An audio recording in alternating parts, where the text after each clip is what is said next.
জায়গাতেই ছিলাম কাজের ক্ষেত্রে।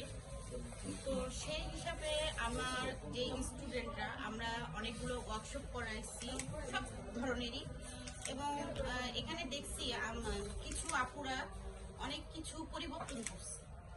আমরা তো পরিবর্তনই চাই, আমাদের জায়গাটা আমরা যখন ছেড়ে দিব আমাদের জায়গায় কেউ আসুক সেটা আমরা চাই, সবসময় চাই। এবং এটা আমার প্রত্যেকের কাছে আমার অনুরোধ থাকবে, আপনাদের বেস্টটা ভিতরে না রেখে বেস্টটা খোলাসা করে দিয়ে দেন। আর আমাদের এখানে কাজগুলো যেরকম আমরা জাজ হিসাবে আমরা যারাই ছিলাম আমরা সব সময় ফেয়ারটাই চেষ্টা করেছি, আর ফেয়ার কিছু করতে চাই না। কারণ আমার জন্য যে ভালো কাজটা এফোর্টটা দিছে আমার জন্য যাতে তার এইটা নেমে যাক, এটা আমি কখনো চাই না। কারণ আমি আমাকে ক্ষমা করতে পারবো। তো প্রত্যেকজনের কালকে হাড্ডাহাড্ডি লড়াই ছিল, ডেজার্টেও কুকিংয়েও।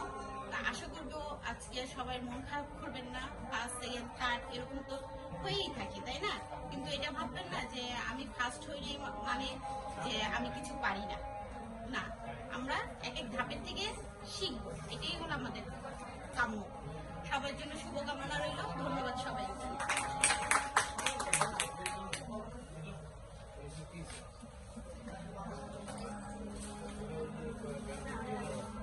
নেক্সটে আমরা দেখছি আমাদের সম্মানিত বিচারক কালিনারি আর্টিস্ট আরিফ।